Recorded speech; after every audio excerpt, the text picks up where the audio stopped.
안녕하세요. 새롭게 와서 주영훈입니다. 안녕하세요. 연예일입니다. 안녕하세요. 박유환입니다. 새롭게 와서 출연하셨던 목사님들 중에 나는 이분 때문에 목회자가 됐다, 또 이분으로 인하여 변화가 생겼다라고 고백한 분들이 참 많았는데요. 오늘 바로 그분을 모셨습니다. 네, 맞습니다. 이분은 삶에서 숙성된 정말 진하고도 진한 명설교를 하는 분으로 아주 유명하신 목회자님이신데요. 힌트를 드리자면 하나님의 열심 그리고 구원 그 이유가 있습니다. 네. 저도 오늘 이분을 이렇게 직접 뵙게 된다고 하니까 너무 기대되고 설레이는데요. 네. 바로 모셔보도록 하겠습니다. 남포교회 원로 목사님 박영선 목사님이십니다. 어서 오세요.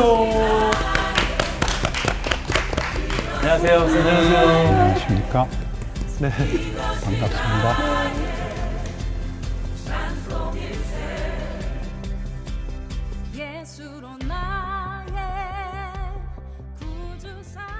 많은 곳에서 출연 섭외를 했는데도 목사님이 잘 안 나가셨다고 제가 얘기 들었거든요. 근데 저희 프로그램에 이렇게 특별히 나오셔서 얼마나 감사한지 모르겠어요. 이름을 댈 수 없는 분이 네. 고집으로 저를 이겼습니다. 와. 그만큼 어렵게 모셨어요. 정말 네. 우리가 왜 목사님들의 목사님이라고 표현 드리고 싶은데 우리 그럼요. 사실은 오늘 이 박유환 목사님도요. 원래 이 녹화 이 자리에 오늘 원래 다른 분이 녹화를 해야 되는데 예. 목사님께서 목사님 뵙고 싶어서 순서를 바꿔서 오늘 출연하셨어요. 예. 목사님 뵙고 싶어서. 예. 네. 그리고 이분은 아까 녹화 전에 계속 우는 거 보셨죠? 부담이 팍팍 됩니다. 네네. 막 근데 아까 목사님 뵈고 왜 이렇게 웃었어요? 아까 방송 전에 눈물을 계속 흘리셨잖아요. 제가 예. 사실 좀 힘든 시간을 겪었을 때 예. 이제 잘잘법에 나오셔서 이제 말씀하실 때 고난에 대해서 말씀하셨어요. 근데 예. 고난이 복이 되는 까닭이라는 제목으로 말씀해 주셨을 예. 때 이제 고난은 하나님이 우리에게 정체성과 선택을 묻는 것이고 또 내가 누구인지 배워나가는 과정이라고 말씀을 맞습니다. 해주셨었는데 그 말씀 들으면서 그 모세가 하나님께서 모세를 사명자로 불렀을 때 네가 선 곳은 거룩한 땅이니 네 발에서 신을 벗으라고 했잖아요. 그랬을 때 내가 버려야 될 것이 무엇이고 그 내가 하나님 앞에 내가 주인 삼았던 게 뭐일까라고 생각을 엄청 많이 했었는데 나의 자아가 완전히 산산이 부서져서 온전히 하나님께 나를 내어드리고 엎드려지는 것이 그게 고난이구나라는 것을 그때 많이 깨닫게 돼서 그 힘들었을 때 그 목사님 말씀 듣고 제가 내가 괜찮아질 수 있을까라고 생각을 했는데 지금 이렇게 제가 새롭게 하소서를 하면서 정말 많은 분들 대단하신 분들 뵙지만 오늘 이렇게 목사님 만나 뵐 수 있는 거는 진짜 하나님이 이렇게 선물 주신 것 같다라는 생각이 들어서 너무 기뻐서 아까 눈물이 났어요. 네. 목사님 평신도 때 설교 듣는 건 처음이시죠? 제 말이 너무 많았죠. 굉장히 기네요. 네, 요즘 평신도 말이 설교 많아져가지고. 어떠셨어요? 예, 사실 은혜가 됩니다. 와. 지금 굉장히 당혹스럽다. 네. 좀 길게 하죠. 아니요, 우리 유원 목사님 어떠셨어요? 꼭 뵙고 싶었다고 그러셨잖아요. 아니 사실은 모든 목회자들이 예. 신학교 다닐 때부터 목사님의 책과 또 예. 설교를 들으면서 저희가 이렇게 자라왔는데 제가 예. 목사님을 생각하면 잊을 수 없는 게 예. 항상 도서관에서 대출하기 제일 힘든 책이 하나님의 열심이었어요. 그거는 이게 1985년에 사실 처음 예, 나온 책이잖아요. 그래요? 근데 2000년, 2010년 뭐 대출을 하려면 거의 전쟁인 거예요. 예. 그래가지고 제가 아직도 잊을 수 없는 게 신학생들이었는데 예. 그 책 대출 때문에 싸운 적이 있어요. 내가 먼저 했느니 네가 먼저 했느니. 하나 사서 보시지 아니 그냥. 근데 이제 또 이제 그럴 정도로 에피소드가 있을 정도로 네. 하여튼 저에게도 고맙습니다. 많은 목회자들에게도 너무 또 존경하는 분이시죠. 저희가 목사님 초대하고 싶었던 이유가 바로 그거였어요. 왜냐면 예. 여기 간증자로 나오셨던 많은 목회자분들이 그 하나님의 열심이라는 책을 읽고 내가 목회자가 되야겠다라고 결심했다라는 간증들을 너무 많이 해주셔서 예. 도대체 이 책을 쓰신 목사님은 어떤 분이실까 맞아요. 궁금해하는 분들을 위해서 초대하게 됐거든요. 그 하나님의 열심이라는 책을 좀 소개해 주시죠. 어떻게 쓰시게 되셨는지. 길어도 돼요? 네네네. 저는 3대째 예수 믿는 가정에 모태신앙으로 태어났죠. 네. 이북에서 피난은 뭐라 그래요? 그 피난민이고. 네네네. 우리가 속한 교회가 재건파 교회였어요. 네.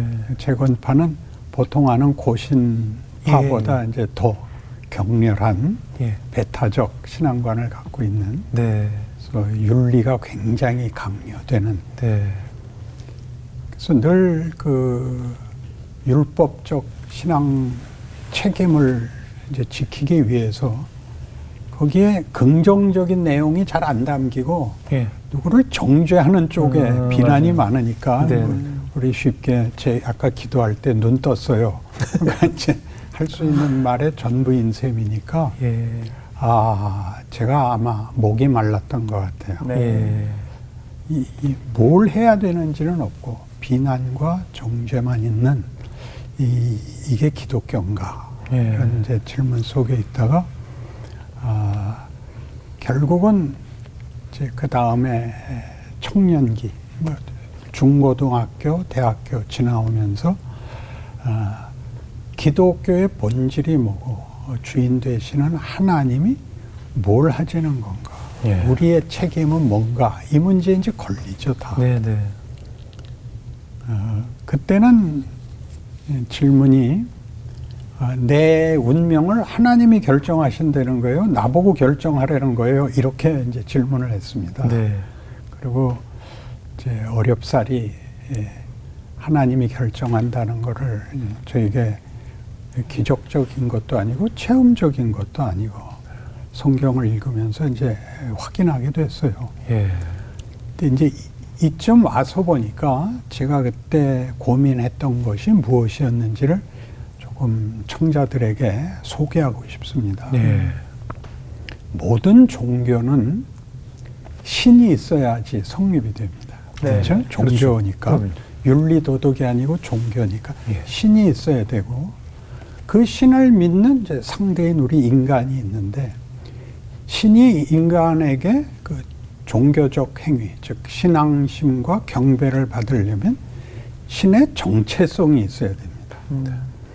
근데 대부분의 경우 종교가 신에 대한 이해가 부족하고 그를 숭배하는 신자들의 치성으로 유지되는 경우가 제일 많습니다.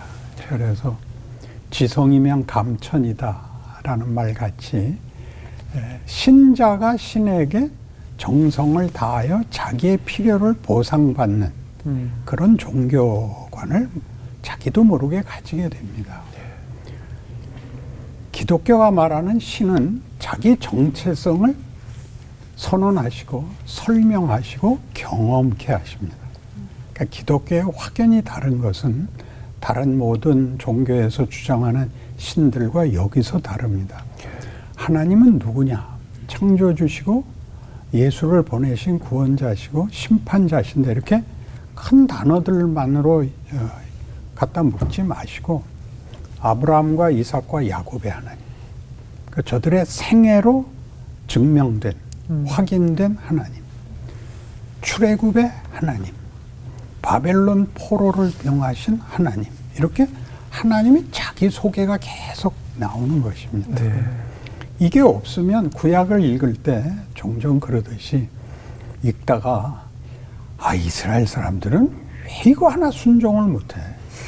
왜 우상을 섬겨하고 이 욕을 먹고 이 벌을 받으면서도 끝까지 이렇게 온단 말이야. 예수까지 죽여? 이렇게 생각하는 것은 일단 이 종교관이라는 이해부터 부족한 것입니다. 네. 그 하나님이 에베소서 1장 3절에서 6절을 요약하면 찬송하리로다 하나님 곧 우리 주 예수 그리스도의 아버지께서 하늘에 속한 모든 신령한 복을 우리에게 주시되 곧 창세전에 그리스도 안에서 우리를 예정하사 그 사랑하는 자 안에서 그의 자녀로 삼고자 하였나니 그러므로 이제 그리스도 예수 안에서 우리에게 거저 주시는 바 그의 은혜의 영광을 찬송하게 하려 함이라. 이게 하나님의 의도, 계획, 목표입니다. 그러니까 이 1장 3절에서 6절의 내용을 읽으면 금방 어떤 이해를 해야 되냐면 하나님이 의지를 갖고 있구나, 계획을 갖고 있구나라는 신의 주도권이 등장을 하는데 모두 다 복받는다, 영광이란다 하는 결론적 운명에 그치고 만단 말이죠. 그래서 왜 구약에 우상이 이렇게 많이 등장하느냐 하면 이스라엘이 하나님을 몰라서 우상을 만드는 게 아니라 그들이 달래는 걸 하나님이 안 주시는 거예요. 네. 그들이 달래는 건 형통, 생각 안 하고 사는 걸 달래는 거고 예. 하나님은 내가 너한테 뭘 만들겠다는데 말을 안 듣냐. 그러니까 우리 할 건 다 했어요. 안식일도 지키고 율법도 지키고 제사도 지키죠. 예. 하나님의 하자는 걸 몰라요. 네. 네. 우리를 하나님의 영광의 찬송, 하나님의 영광의 꽃을 만들겠대요.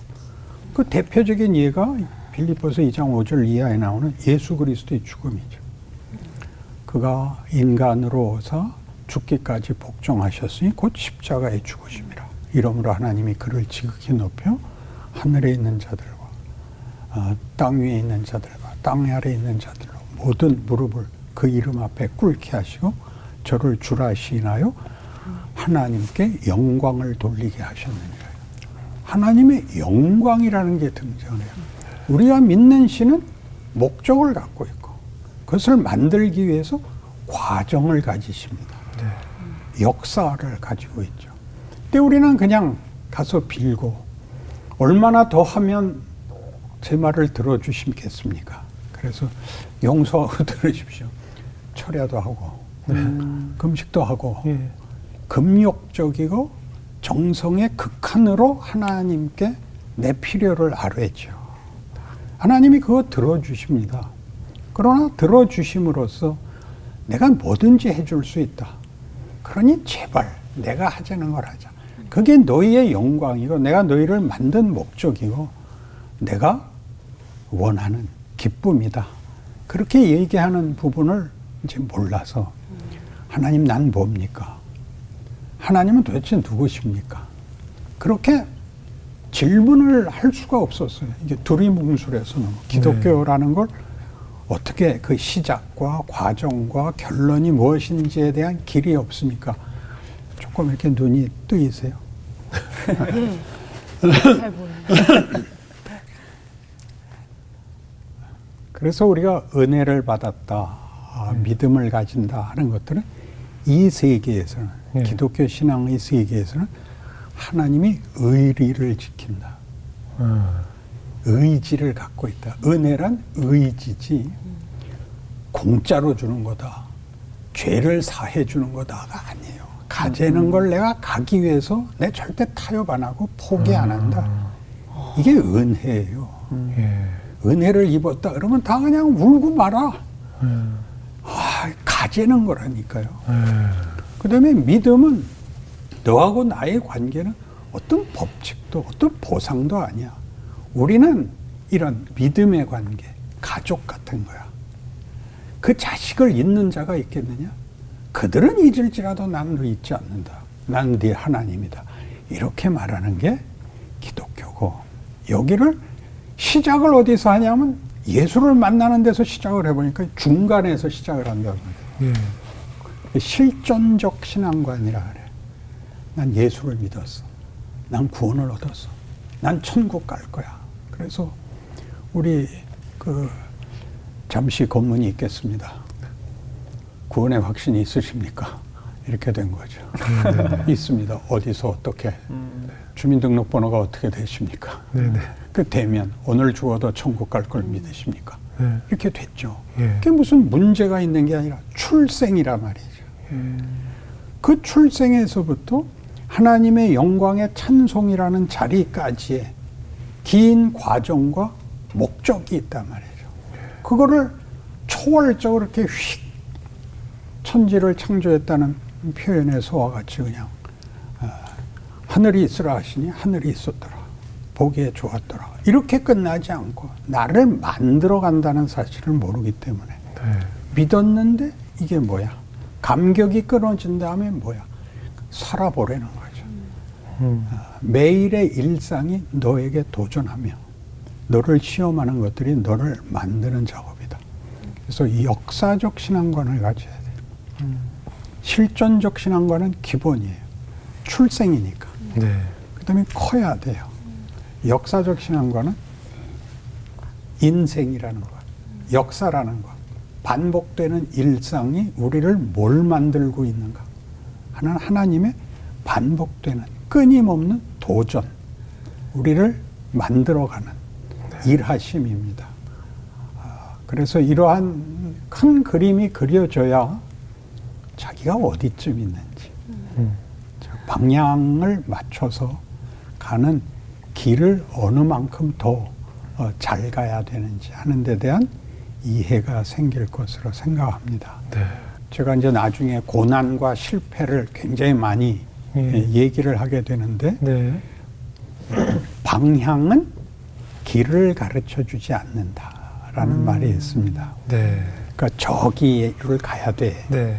근데 가려면 직선으로 가지 못하고 이렇게 가려면 돌아가야 됩니다. 네. 길을 따라가야 되지 않습니까? 네. 네.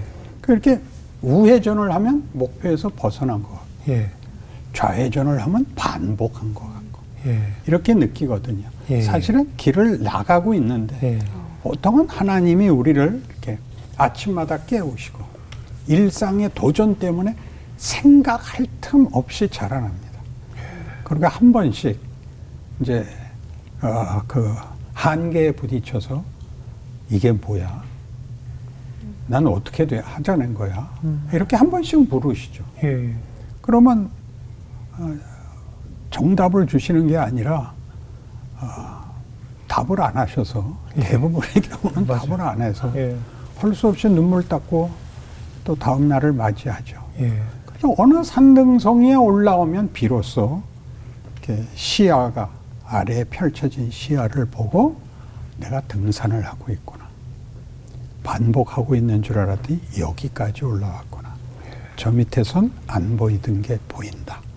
그렇게 이제 신앙을 하나씩 확인하게 됩니다. 네. 그렇죠. 늘 하나님이 침묵하셔서 전 님의 침묵 들을 때마다 하나님의 침묵이라고 그러거든요.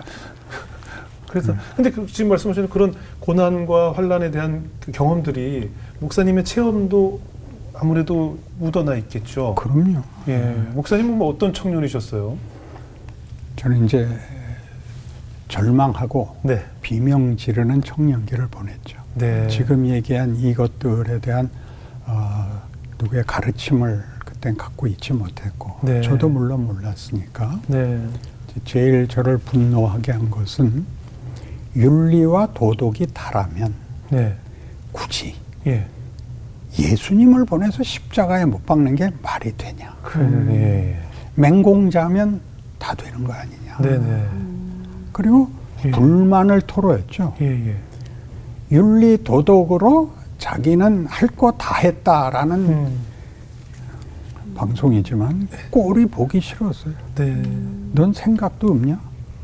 예. 이 신앙이 모든 근심 걱정이 없게 해준다고 말이 되냐? 예. 난 안 되는데 그렇게 된 거죠. 예. 내가 하나 고함을 질러야 예.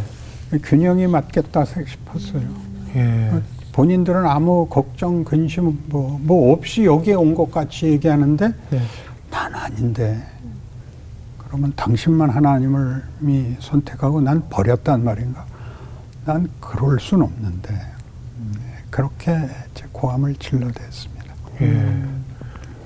아까 그 원래 이북이 고향이라고 하셨잖아요. 예. 어디셨어요? 평양. 평양. 그럼 언제 일사 후퇴 때 내려왔죠. 내려오셨군요. 예, 어머니 등에 업혀서.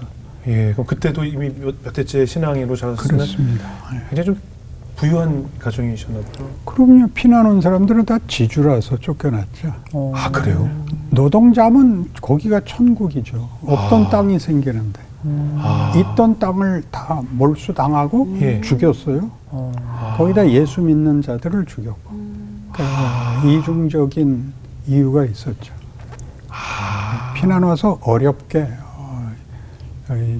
어린 시절을 어렵게 보냈습니다. 남한에 내려오셔서. 예, 50대 1950년대에 초등학교를 다녔고 예. 60년대에 중고등학교를 다녔으니까 예. 그때는 어려웠습니다. 그렇죠. 예수 믿는 거 외에는 다른 예. 삶의 무슨 희망이랄까 예. 끈 같은 게 없었죠.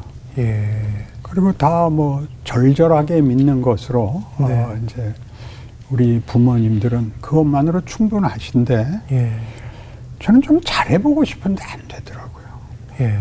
윤리 도덕적으로 잘하는 게 잘 안 됐는데 제일 자책이 되는 게 공부는 잘하고 싶은데 안 되더라고요. 그렇죠. 네. 예. 아, 그 목사님도 그러셨구나. 예. 예. 그리고 결정적인 게 전 고1 때 당구를 배우게 됐어요. 예. 근데 이상하게 여기 제게 은사가 있어가지고 예. 금방 300이 됐어요. 되게 안 어울리시네요. 네, 강부 연상. 예. 그러니까 왜 이건 이렇게 잘하게 해주시고 예. 원래 묻는 질문엔 답을 안 하시는가. 이게 이제 큰 숙제여서 아니, 저는 근데, 아까 궁금한 게 어떻게 또 목회를 하겠다도 마음 먹으신 거예요? 그건요 이상해요. 그 본인만 알아요. 부름을 아는 게 아니라 예. 모든 문이 닫혀요. 그래서 쓸려 내려가게 돼요. 정답이네. 글로 갈 수밖에 없는 게 선택이 아니고 항복도 아니에요. 그래서 예, 예. 신학교에서 이제 친한 친구 둘이 생겼는데 예. 제가 밤낮 이제 셋이 스터디 그룹을 해서 기도를 같이 하곤 했는데 제 기도는 늘 그걸로 시작했대요. 침 삼킬 동안도 놓아두시지 않는 하나님. 늘 분노했대요. 그 신학교에 갔을 때도 항복하지 않았던 거죠. 아. 분노했어요. 많이 질문하고 답이 없는 세월을 많이 보냈어요. 예. 그러니까 하나님한테 뭐가 궁금하시고 뭐가 그렇게 계속 매달리신 거예요? 하나님이 우리를 뭘 만들고 싶으신가가 이제 먼저 풀려야 돼요. 아. 거기도 아주 깊은 얘기를 해야 되는데 지금쯤 할까요, 그럼? 질문이 예, 예, 그렇게 예. 됐으니까. 네네네. 기독교를 대표하는 단어를 하나만 대보세요. 구원?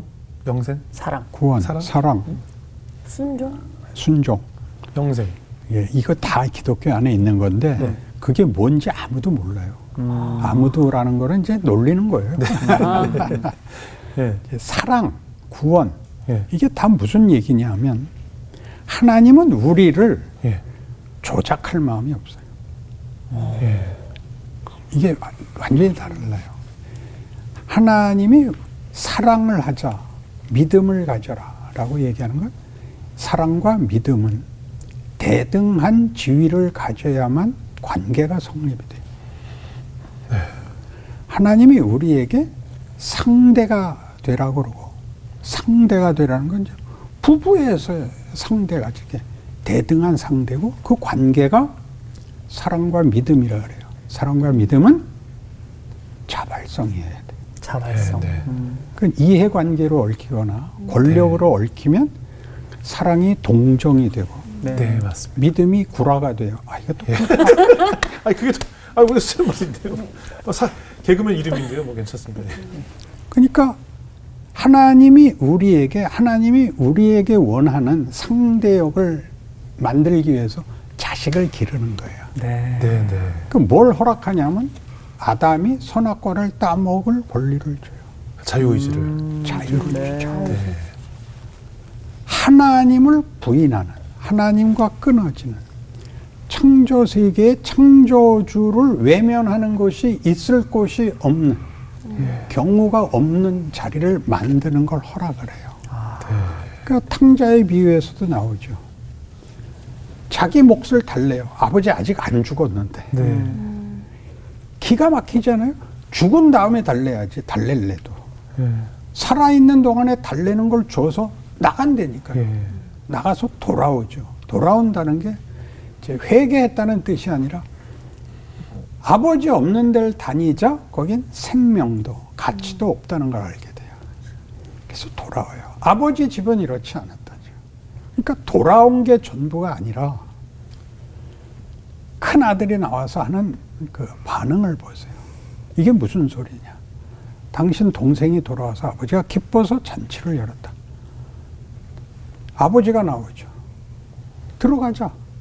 죽었던 네 동생이 살아왔으니 함께 가서 기뻐하자. 난 못 들어갑니다. 나는 아버지 말을 한 번도 어긴 적이 없는데 나와 친구들을 위해서는 염소 새끼, 여기도 새끼가 아, 이거 동물이니까 동물 새끼가 맞습니다. 이게 성경에 있는 거네요. 예, 예. 네, 새끼가. 예. 염소 새끼도 한 번 잡아주지 않았는데 예. 이 탕진하고 들어온 놈 때문에 송아지를 예. 잡았다고. 그러니까 아버지가 얘야, 내 것이 다 네 것 아니냐. 내 동생이 살아온 걸 함께 가서 즐거워해야 맞지 않느냐 그래요. 네. 여기에 이제 묘한 데가 있어요. 아버지를 떠나지 않고 그 밑에 있으면 배워야 되는 거예요. 네. 네. 난 잘했다가 아니라 네. 아버지를 닮아야 되는 거예요. 예. 아버지가 자식을 기르는 거예요. 그러니까 이제 뭐 성경적인 예를 들면 야곱 얘기죠. 야곱은 태어나기 전에 리브가에게 가르쳐줘요. 큰 자가 작은 자를 섬길 것이다. 그 리브가가 알고 있는데도 동생으로 태어난 야곱은 당시의 인간 세상의 질서에서는 아무 권리가 없어요. 그래서 엄마하고 이 야곱하고 짜고 계속 속여나가잖아요. 그래서 장자권도 뺏고 아버지의 축복도 뺏고 뺏었지만 누릴 틈이 없죠. 에서가 죽이려고 해서 도망을 가고 이제 창세기 28장에 있는 베델에서 잠들었는데 하나님이 나타나셔서 내가 너 누운 땅을 다 내게 주고 네가 어디로 가든지 내가 함께하고 너를 이끌어 이 땅에 돌아오게 하고 네 자식으로 이 동서남북의 땅을 다 유산으로 받게 할 것이다. 내가 네게 약속한 것을 다 이루기까지 결코 너를 떠나지 아니하겠다. 그리고 20년이라고 해요. 20년 하나님 없이 살아요. 그냥 꾀를 다 써서 어떻게 해서든지 재산을 늘리고 악착스럽게 살다가 쫓겨나게 되죠. 이제 이러다가 이제 서로 죽고 하는 문제가 되어서 갈 데가 없어요. 집으로 돌아오는데 형이 기다리고 있어요. 야복나루잖아요. 네. 그 밤새 어쩔 줄 모르고 하나님의 사자가 찾아와서 씨름을 해요. 너 아직도 모르겠냐예요. 근데 야곱이 뭘요? 이렇게 우기고 항복을 하지 않으니까 하나님이 그럼 난 간다. 그러니까 그 야곱이 뭐라 그러냐면 축복하시지 않으면 보낼 수 없습니다. 그래요. 네네. 그러니까 이게 기도로 그래서 해석이 된 거예요. 그때 물어요. 네 이름이 뭐냐? 이게 무슨 뜻이냐 하면 나는 믿을 때도 어디 기댈 때도 없습니다. 당신이 나한테 이러고 그냥 가면 하나님을 떠나서 나는 지금 죽게 생겼는데 씨름만 하고 가시면 안 됩니다. 그러니까 하나님 물어요. 너 이름이 뭐야? 나 야곱입니다. 야곱이란 약탈자라는 뜻이죠. 네. 발 뒤꿈치를 잡았다. 우리 말에는 뭐 손바닥을 뒤집었어 이런 것이 변심을 의미하듯이 유대인들에겐 발 뒤꿈치를 잡았다는 건 이제 배신, 약탈. 나는 날강도입니다. 그러자 하나님이 내 이름을 다시는 야곱이라고 부르지 마 이렇게 되죠. 그 약탈자란 무슨 뜻이냐면 내 필요를 타인에게서 뺏어와야 되는 사람입니다. 네. 네. 그러니까 하나님의 대답, 너는 하나님과 싸워 이긴 사람이야 라는 의미는 너는 고아가 아니야. 네 필요를 밖에서 뺏어올 필요 없어. 내가 네 애비야. 너는 나랑 싸워서 이기는 사람이야. 너 자식 이기는 애비 봤어? 그게 이스라엘이에요. 그러니까 하나님이 이걸 만들자 그러는 거예요. 이걸 만들려면 뭘 해야 된다? 지가 하고 싶고 지가 필요한 그때의 가치, 그때의 소원들을 겪어야 되는 거예요. 그게 답이 아니라는 걸 알아야 돼. 그래야 그 다음으로 와. 근데 여기가 우리에게는 고난, 무슨 억울함, 원망, 그 자폭과 절망도 다 우리한테는 그게 일종의 기도라고요. 하나님, 암만 그래봤자 소용없어. 나 죽으면 그냥 마음대로 하세요. 이게 우리의 이제 자폭이야, 신자들에게. 그러니까 이제 성경에 하는 얘기를 웃기지 마. 빨리 더 와. 너 아직 더 해야 돼. 난 절대 너를 놓지 않아. 난 포기도 안 하고 타협도 안 해. 넌 내가 보기에 만족할 만한 너 스스로가 네 명예와 지위에 대해서 감탄하는 자리까지 나는 너를 놓지 않아. 잊지 마라. 이렇게 말하는 게 말하자면 고난이요. 우리가 볼 때 왜 이렇게 많은 불만 속에서 살아야 되는가 하는 성경의 요구입니다. 사랑과 믿음의 대상. 굉장하죠. 사랑과 믿음의 대상을 뭘로 바꿔요? 이것만 해주시면 내가 다시는 원망하지 않겠습니다. 나 착하게 살 테니까 놔둬 주십시오. 이렇게 하는 건 그게 우상이라고요. 우상은 뭐였다고요? 자기의 필요를 채워주는 신을 만들었다.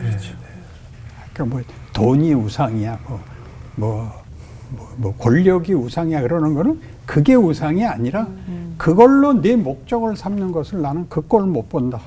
그러니까 하나님이 그러니까 이사야에서 뭐라고 놀리는지 아세요? 야, 그들이 입이 있냐? 말이나 하냐? 미래를 계획할 수가 있냐?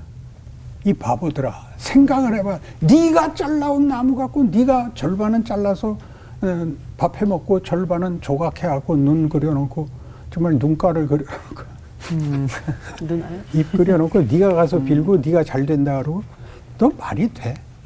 그렇게 얘기하는 게 구약 역사예요. 근데 우리가 처음에 신앙의 자리에 들어가면 거기에서부터 소원이 시작이 됩니다. 네. 공부 잘하게 해주세요. 건강하게 해주세요. 필요 없는 기도가 아니라 거기면 끝입니다라고 기도를 하기 때문에 그 문제가 쉽게 안 풀리는 거예요.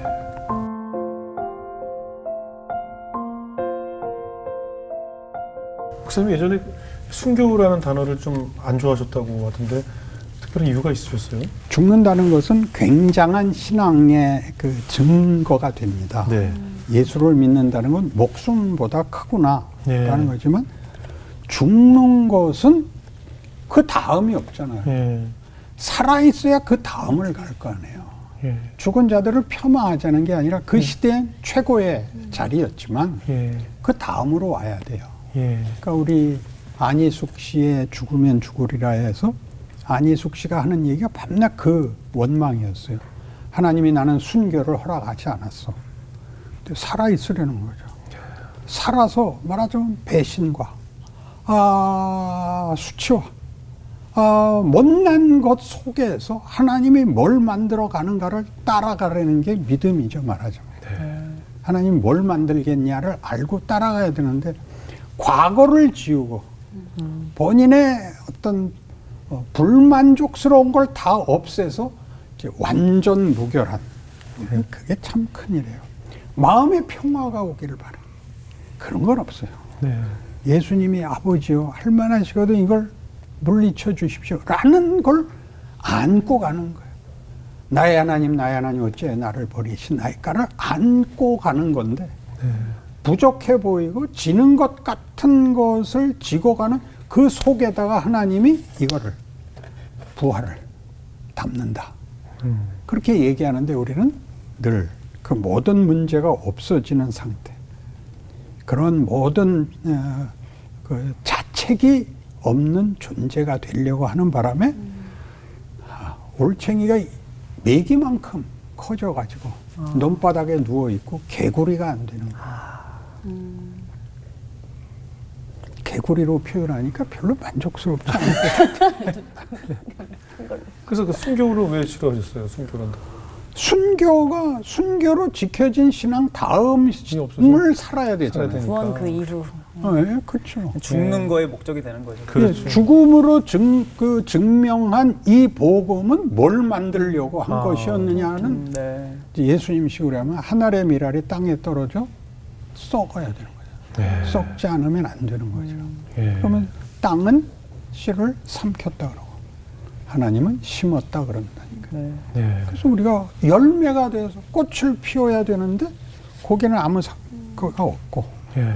죽는 일만 자꾸 내세워서 우리 땐 모든 설교가 우리 때라는 건 이제 50년대 설교는 전부 순교자 얘기였어요. 성경 본문을 설명해 주질 않았어요. 본문은 읽어놓고 이제 순교자들을 열전을 하고 목숨을 걸고 그래야 된다. 이제 그렇게 됐습니다. 그분들은 그 시대에 이제 그 증인이고 그래서 우리를 여기까지 밀어놨으면 그 다음을 살아야 돼요. 그렇죠. 여길 우리가 해야 되는데 여기에 부흥이 왔어요. 부흥은 우리가 원하지 않았어요. 조용기 목사님 부흥을 달라고 기도하지 않고 이 병 낫게 해주시고 굶지 않게 해주십시오까지밖에 기도 안 했어요. 근데 부흥이 왔어요. 그러자 이제 무슨 공식이 생겨났냐면 기도를 굶지 않고 병 고쳐주세요를 해도 이만큼 됐으면 비전을 가지고 크게 기도를 하면 몇백 배나 되겠느냐. 네. 근데 그 공식은 안 됐어요. 네. 네. 얼마나 다행인지 몰라요. 그 다음은 이제 이 하나님이 우리에게 만들려고 하는 하나님의 영광의 꽃이 되는 각 개인의 지위와 신분과 결론에서 하나님이 이 상대역을 만드는 거죠. 그러니까 우리의 기대하고는 너무 달라서 그것까지 안 해주셔도 좋으니까 네. 오늘 생각 없이 살게 해주세요 라고 기도하니까 하나님이 이스라엘을 바벨론에 넘겼죠. 권력의 끝, 승리의 끝이 뭔가를 가서 봐. 가서 봤더니 바벨론에는 아무런 정신적 영혼에 관한 내용이 없죠. 폭력만 있는 거죠. 그 바벨론 포로는 그냥 단순한 형벌이 아니고 예. 이제 우리의 소원의 끝을 보여주는 거예요.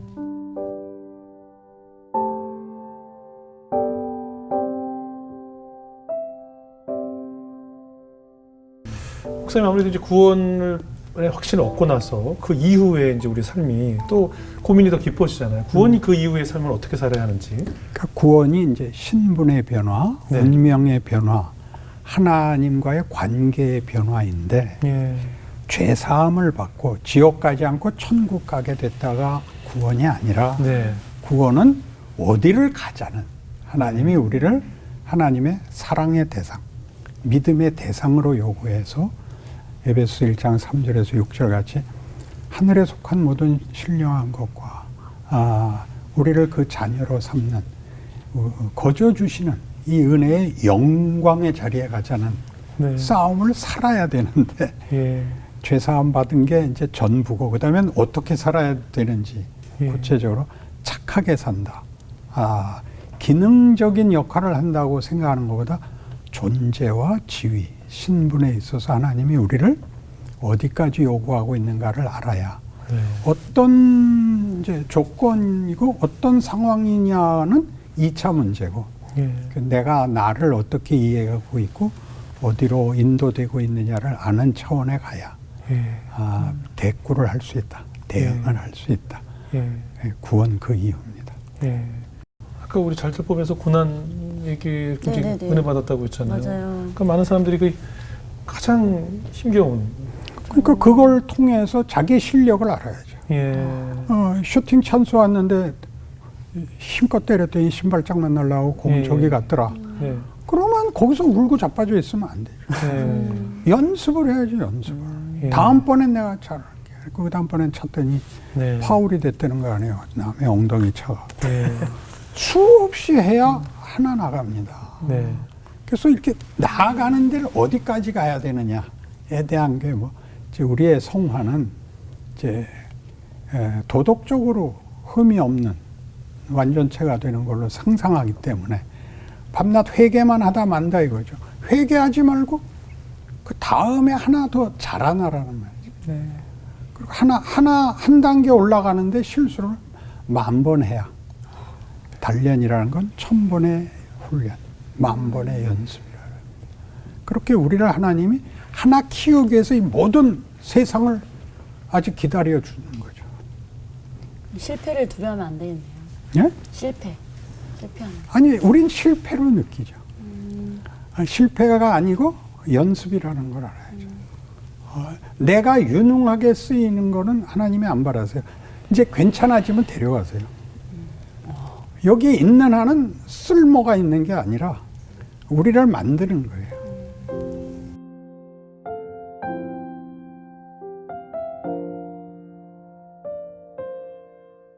연일자매 또 은혜 받았네요. 네. 일단 헌금하고 가세요. 네. 저는 그 목사님 말씀 들으면서 그 역대하 말씀이 생각났어요. 여호와의 눈은 온 땅을 두루 감찰하사 전심으로 자기에게 향하는 자들을 위해서 능력을 베푸신다는 그 말씀이 생각났는데 목사님처럼 전심으로 행했을 때 하나님께서 무한한 능력을 부어주시는구나. 하나님께서 너무 많이 부어주신 것 같다라는 생각이 들면서 신앙생활이 중간이었구나. 끊임없이 하나님께 질문하고 구하고 찾고 또 두드리고 넘어지고 실패하고 또 무너지고 해봐야지 내가 하나님 앞에 어떻게 해야 또 영광의 꽃이 될 수 있는지 차든지 뜨겁든지 하라고 했는데 다 정말 뜨거워져야겠다라는 생각이 들었어요. 그리고 혹시나 말씀 보면은 뭐 하나님께서는 번제 제사 드리는 것보다 하나님 아는 것을 기뻐하신다고 하셨잖아요. 그렇죠. 날마다 하나님 아는 것이 자라나서 진짜 성장하고 싶다, 자라나고 싶다, 나이에 맞는 사람이 되고 싶다 라는 생각이 들었습니다. 평신도 설교 잘 들으셨죠? 예. 오늘 많이 은혜 받으셨을 것 같은데 예, 오늘 많이 가서 은혜 받으실 것 같습니다. 이렇게 저희 모두가 자라나고 있습니다. 네. 목사님 설교 또 저서를 통해서. 근데 우리가 항상 이 목사님 말씀처럼 전체를 다 읽으려는 이 신앙의 근육을 키워야 되는데 한 부분만 가지고 맨날 그거 가지고 자의적으로 해석하고 잘못된 해석을 하는 것 같아요. 그래서 하나님이 열심히 일하실 수 있도록 내가 내 힘을 빼야 된다. 틀린 얘기는 아니지만 너무 가만히 있는 거예요. 그래요. 네, 아무 노력도 안 하고. 근데 오늘 목사님 말씀을 통해서 하나님의 그 의지를 또 하나님의 주권을 붙잡고 하나님이 원하시는 자리까지 가고자 하는 노력들, 그 네. 노력을 멈추지 않아야겠다는 생각을 했습니다. 네. 아, 목사님 일단 뭐 건강하셨으면 좋겠고요. 네. 그리고 생각해보세요. 목사님 30여 년 전에 쓴 책으로 인하여 이 많은 후배 목회자들이 그 책으로 내가 하나님을 붙잡았고 하나님을 알게 되었고 하나님의 일꾼이 되겠다고 결심을 했다는 것이 얼마나 큰 영향력이겠습니까? 목사님께서 늘 건강하셔서 예. 오래오래 이 한국교회의 미래를 위해서 기도해 주시고 또 많은 책들을 좀 써주셨으면 좋겠어요. 그러니까 모든 책임을 나한테 믿으시는 결론. 결론 건강하게 좀 오래오래 좀 활동해 다 주세요, 해주세요. 목사님. 네. 의중을 정확히 읽으셔야 돼요. 다 부탁드립니다. 앞으로도 좋은 책 또 좋은 네. 말씀으로 뭐 이거 프로와 상관없이 네. 이런 대화들과 이런 주제를 얘기할 수 있는 게 정말 네, 네. 복됩니다. 네, 그럼요. 저는 이걸 할 수가 없었어요. 그래요. 네. 대화가 아예 되질 않았어요. 네. 오늘 이렇게 귀하게 나와주셔서 좋은 말씀 전해주셔서 다시 한번 감사의 말씀 전하겠습니다. 감사합니다. 감사합니다. 목사님 건강하십시오. 고맙습니다.